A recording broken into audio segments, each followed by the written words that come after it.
Waalaikum assalam wa rahmatullahi wa barakatuh. But let me first of all thank Allah subhanahu wa ta'ala through His kindness. I am in Pakistan now for the first time in many years. I've been looking forward to this visit, and you'll be happy to know that I had no problems with Pakistani immigration.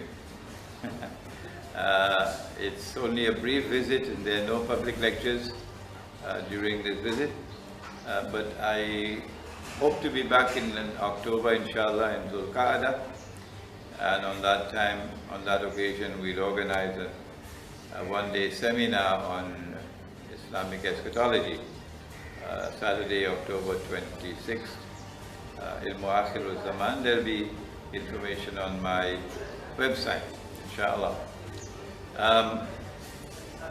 Those who know me would know that I responded to the 9/11 attacks on America. Within a brief period of time, I published a booklet, a Muslim response to the attack on America.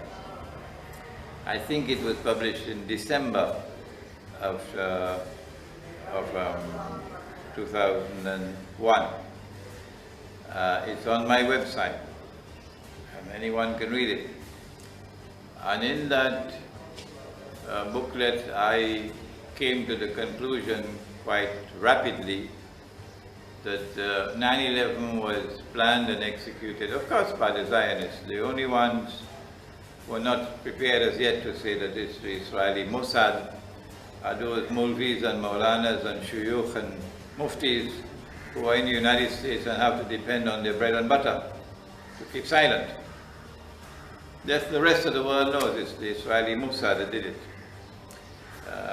My language is a bit harsh now, but that's because a lot of blood has flowed, my people's blood. So I can be excused for being harsh in my language now.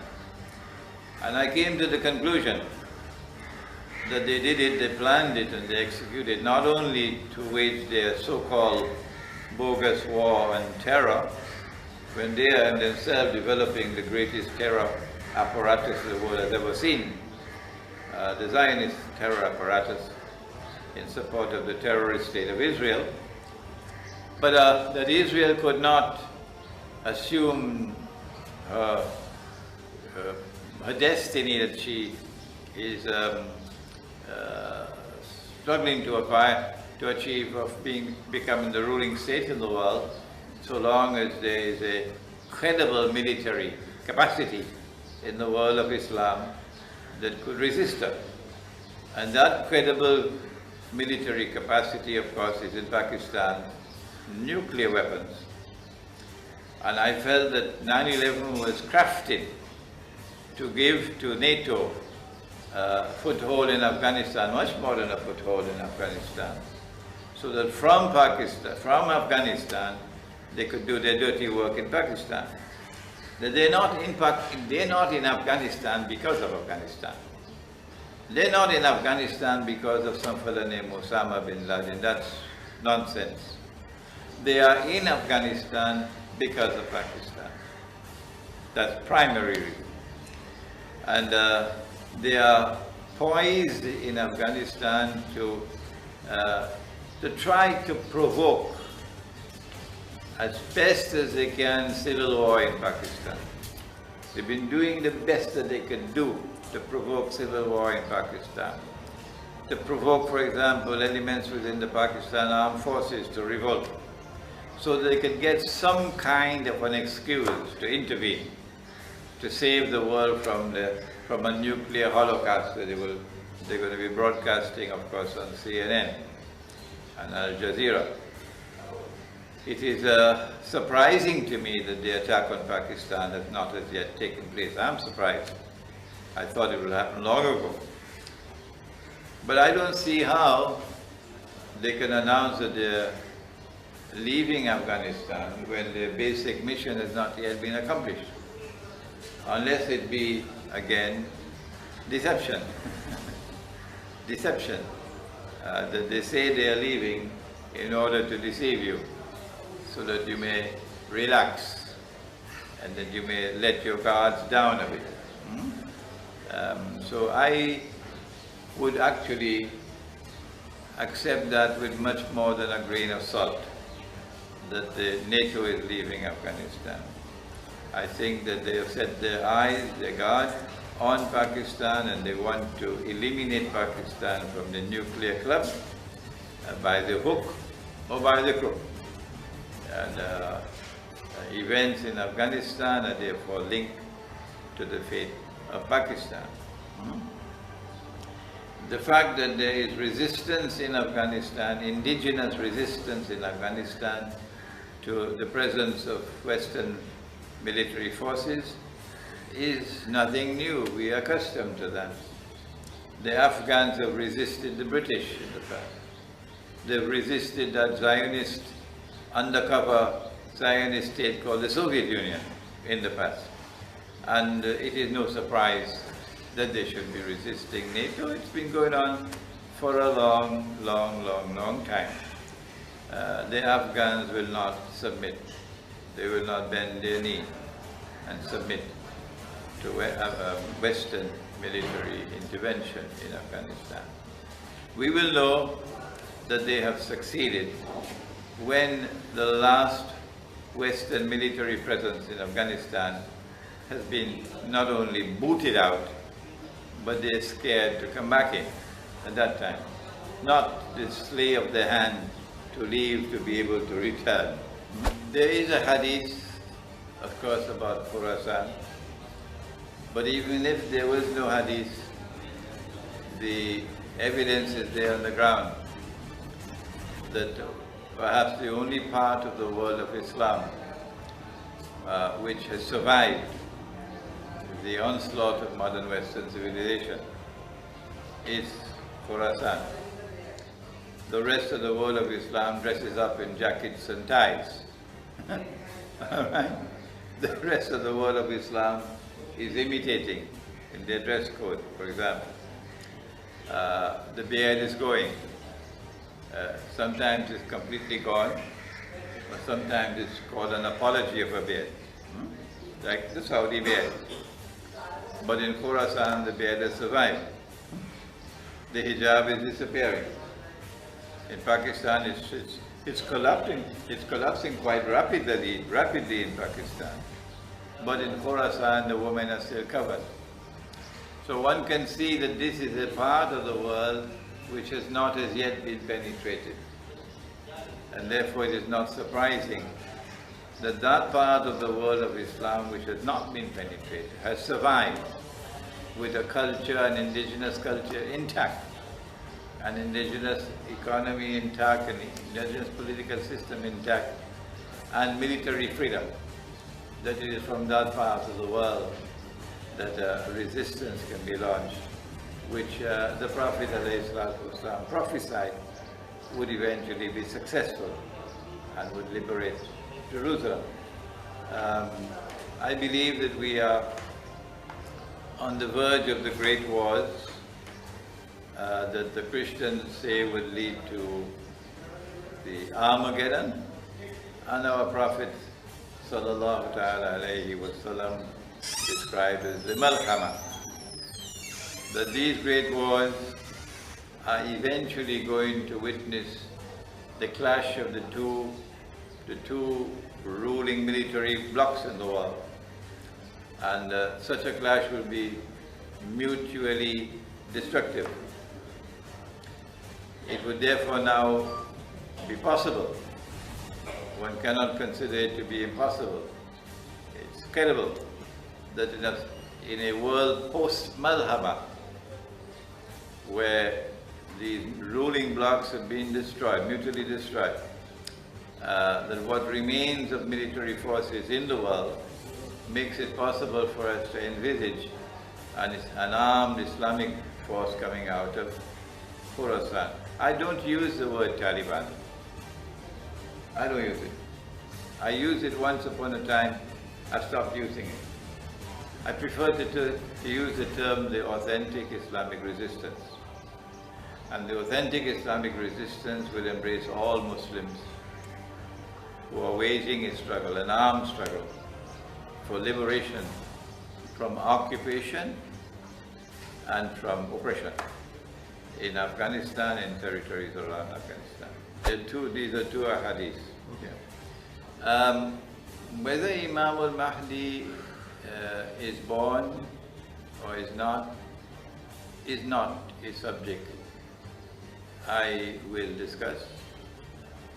I have a desire to discuss, or I have ever discussed. No, I think there are many other scholars, so let them speak on that subject and save Imran Hosein for something else. When will Imam Al Mahdi emerge? That's a better question for me than the one about his birth. I said that Imam Al Mahdi will only come when Allah subhanahu wa ta'ala in his wisdom sends him. It's not the United Nations, it's not the government of Pakistan. It is Allah who will decide, not even the government of Iran. When will Allah subhanahu wa ta'ala ordain the advent of Imam Al Mahdi? I said it's only after Dajjal has completed his mission. Because you have to have a comprehensive view of ilmu akhirul zaman when answering these questions. So when will Dajjal complete his mission? I said before Dajjal can complete his mission, Israel has to make the effort to replace the United States as the ruling state of the world. There are some signs by which you can tell that Israel has now replaced the United States as the ruling state in the world.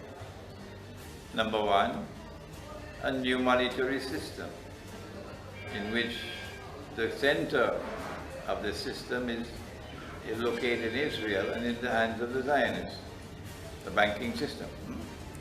We are now in the process of moving towards that. Paper money disappearing, and welcome to the cashless world. And all the cattle in the world will say, what a wonderful world we now have. Cashless world, that's the cattle. But people who have a little bit of sense in their head will know that this world of electronic money is a financial Guantanamo. When Israel has this monetary system of only electronic money controlled by the banking system, which in turn is controlled by the Zionists, you know that Israel is on its way to ruling the world. But then there's the other aspect of the subject, the great wars. So we have to wait for these great wars to commence, which I believe is going to be soon. I am surprised that it's not as yet started. I expect probably it will be a Turkish invasion of Syria.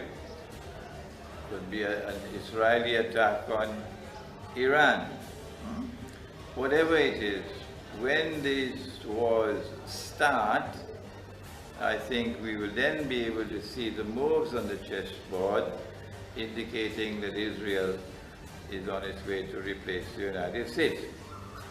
It's not only that the United States has to lose its financial leadership of the world, but also I believe that the United States has to be lured into a military trap where the United States is facing military defeat. It could be in Saudi Arabia. It could be in Saudi Arabia. And only Israel can intervene to save the United States. So we've not seen these things as yet, which is why it is not correct to say that Israel has already assumed the status of ruling state in the world. So these things must happen before Dajjal can emerge, and then before Dajjal can proclaim himself to be the Messiah, Al-Masih, and only then could we see the advent of Imam Al Mahdi and then the return of Nabi Isa alayhi salam.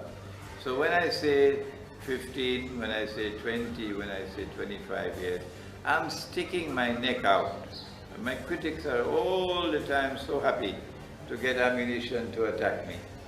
But I'm sticking my neck out to give these figures in order that people may not be living in dreamland that we're 300 years or 500 years away. That's why. The Hizb ut-Tahrir have held on to this fig leaf. misinterpreting it. That this is the proof for Hizb ut-Tahrir. This one solitary piece of a hadith, one word, is the proof that Hizb ut-Tahrir is holding on to declare that Khilafah will be restored before Imam Al Mahdi comes. No. My interpretation of the hadith, and of course you know the rule that when I give an opinion, don't accept it until you are convinced that it is correct. My interpretation of the hadith is that a Khalifa would die and there would be dispute concerning succession. And at that time, a man will come out of Medina and hurry towards Mecca, Imam Al Mahdi. I say that the Khalifa who will die will be a Muslim ruler. And that Muslim ruler, it should not be difficult for us to come to the conclusion, be a Saudi king. And we can already anticipate with just a few facts at our disposal, ordinary people, just ordinary people, far less research scholars, that there is going to be tremendous dissension in the Saudi family in the coming years concerning succession.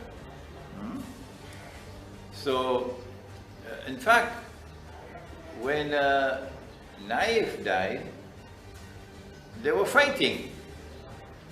The Saudi princes were fighting, and it was caught on television and broadcast. So vociferous was the differences of opinion and rivalries within the princes of the Saudi family. I think the weight of evidence is heavily on my side that the Khalifa who will die will be a Saudi king. I do not think that Khilafah can be restored until Imam Al Mahdi emerges. But I have not pulled this opinion out of my hat. No. It is based on my Islamic eschatology, Ilmu Akhiru Zaman. The Quran speaks of Gog and Magog, Ya'juj and Ma'juj. I have a book entitled An Islamic View of Gog and Magog in the Modern World. I made a mistake in the first edition, and we all make mistakes. And I've corrected the mistake in the second edition. In the first edition, I could not, at that time, distinguish between Russia and the Soviet Union. I didn't have enough facts at my disposal. I didn't know the role that Wall Street played in the Bolshevik Revolution. I didn't know it. That Wall Street almost financed the Bolshevik Revolution. I just didn't know it. So now that I could recognize the distinction between the Soviet Union, which was an undercover Zionist contraption, and Russia, it is now possible for me to say that it was the Soviet Union which was with part of Gog and Magog, okay, and not Russia. And once the Soviet Union collapsed, Russia is now returning to Rome. And the Prophet ﷺ has prophesied that we will make an alliance with Rome. If you want to believe that Rome is located somewhere in Chicago, fine, that's your choice. Or Rome is in Dongstong, Washington, that's your choice. You can take it and that's the door, go with it. The rest of us know that Rome was Constantinople. At the time when the revolution, when the Quran was revealed, Rome was Constantinople. If you cannot understand that, go back to school. Rome was Constantinople. And when the Ottoman Sultan Muhammad Fatih conquered Constantinople in 1453, I don't think he became a Christian. So he doesn't qualify to be the Sultan of Rome. I believe he is still a Muslim. Huh? I understand he took the greatest cathedral of Rome and converted it to a masjid, which was something shameful, which was something disgraceful, which was something manifestly sinful, and I thank Allah who's given me life long enough to say this.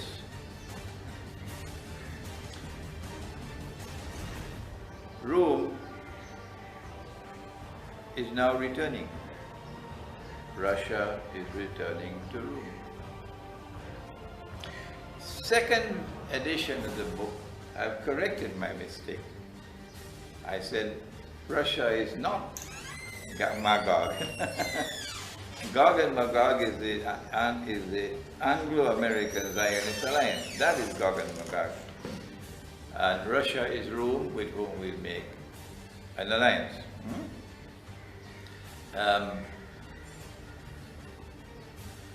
So long as Gog and Magog remain one of the most powerful forces in the world, it is not possible for us to restore the Khilafah. No. This is my opinion. But that does not mean that I say, fold your arms and sit down and do nothing. No.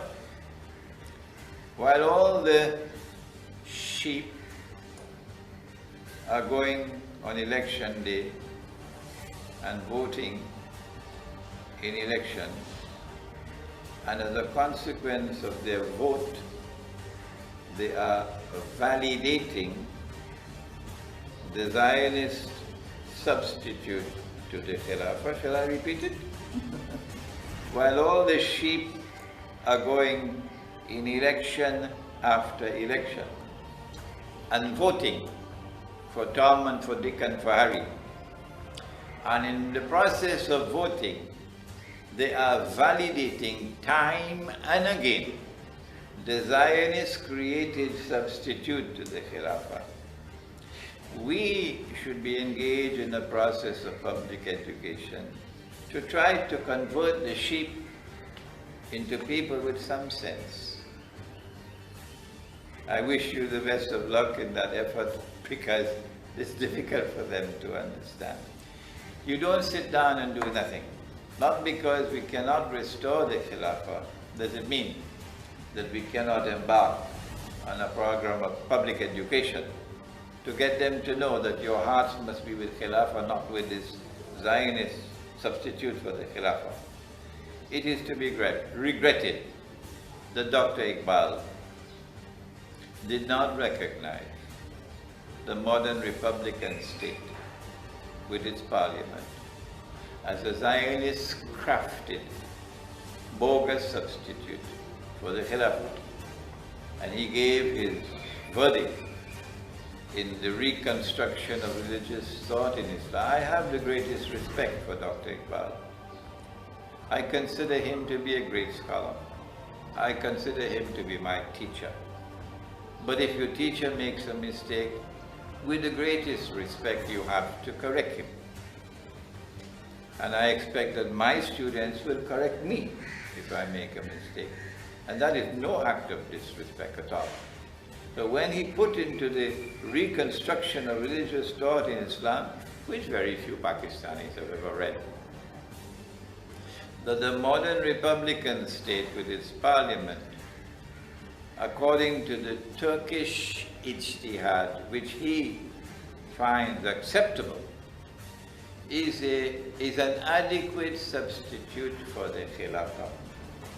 He set the stage for what has now been created, which gives us these elections, more like a circus really, every few years, and all the sheep go and vote.